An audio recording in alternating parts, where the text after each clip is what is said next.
top things you didn't know about time travel. Stephen Hawking said time travel was impossible. One of the many theories of time travel states that the universe will protect itself from creating paradoxes, problems created with time travel, by simply not allowing time machines to be made.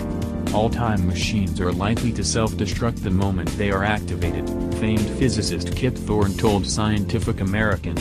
While the idea of an unwilling universe seems a little far-fetched, Stephen Hawking openly subscribed to this hypothesis, deciding that there ought to be a law banning time travel from the laws of physics. Hawking proposed the chronology protection conjecture as that law. In the years following his proposal, Hawking became increasingly frustrated that he could find no physical law that would prevent time travel. Unable to prove this impossibility, Hawking changed his mind, making headlines when he said, "Time travel may be possible, but it is not practical. The universe may not allow change when new time travel." It's no surprise that Hawking once believed time travel to be impossible. There are simply too many paradoxes involved in the whole procedure.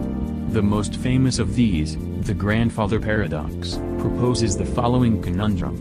If you were to travel back in time and kill your grandfather, would you not then cease to exist, never having had the chance to be born? Since its mind-boggling inception, the grandfather paradox has seen many attempts to satisfy its confusion. Perhaps the most successful came from American physicist Hugh Everett III, who first proposed the many worlds interpretation of time travel. Though it has gone through several revisions, the MWI essentially states that many universes may exist, one for every possible outcome to every possible event.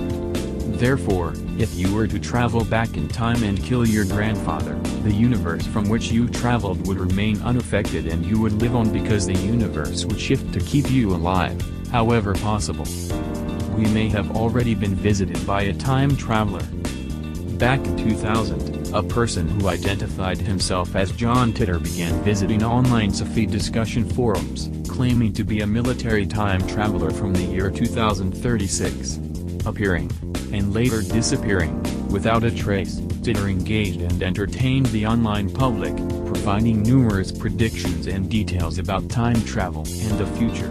According to Titor, U.S. Civil War was to erupt following the 2004-05 American presidential elections on account of individual orders and rights.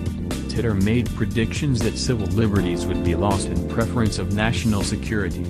He also claimed that by 2015, the Civil War will end when Russia launches nuclear strikes on various U.S. targets, whereupon the U.S. will retaliate, perpetuating World War III and leaving over 3 billion people dead. Despite the obvious hoax feel to this story, it certainly makes for one interesting read. Some of Titor's other predictions: America will wage war on Iraq, claiming Iraq has nuclear weapons, war will erupt between Israel and its Arab neighbors, and weapons of mass destruction will be used. Time travel may not require a time machine. Black holes generate intensely strong gravitational fields, so strong that they could actually bend space-time itself. Theorist Roy Kerr postulated that time travel may be possible if you could enter a black hole and exit through a white hole on the other side.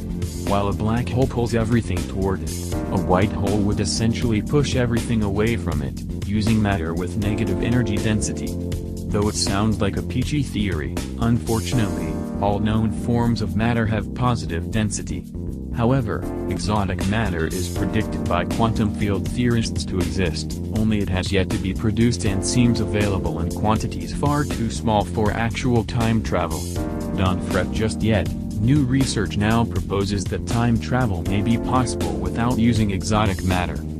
Time travel could begin with the Large Hadron Collider. Back when Hawking thought time travel was impossible, one of his defining arguments was that we have not yet seen any time-traveling tourists. If time travel were possible, Hawking argued, why have not we been overrun by tourists from the future? Hawking later answered his own question by saying that space-time must be warped in a certain way to permit time travel, and if we cannot warp space-time in such a way until the future, then time travelers would not be able to travel back to an earlier point. So basically, One could travel into the past only as far back as the point of creation of the first time portal. Okay, great, but what does that have to do with the Large Hadron Collider, you might wonder?